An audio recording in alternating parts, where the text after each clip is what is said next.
अस्सलाम वालेकुम वीवर्स, कैसे हैं आप? उम्मीद करता हूँ सब खैरियत से होंगे।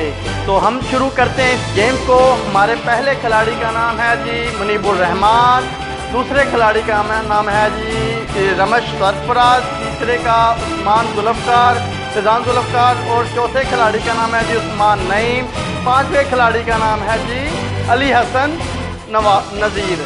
तो गेम को स्टार्ट करते हैं। गेम को पूरा देखें और चैनल को लाइक शेयर लाजमी करें। तो 3, 2, 1 स्टार्ट।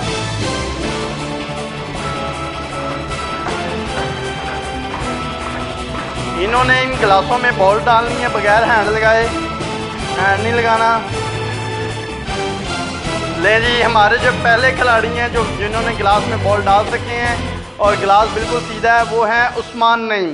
ठीक है ना जी, उस्मान नईम के लिए ज़रा ज़ोरदार क्लैप करें। ठीक है जी, तो के विनर उस्मान नईम हुए हैं जी। तो हमारे चैनल को लाइक करें, शेयर करें और सब्सक्राइब करें। हम आपके लिए हर रोज़ नई से नई गेम लेके शामिल होते हैं इस वीडियो में, चैनल में। तो पाकिस्तान जिंदाबाद।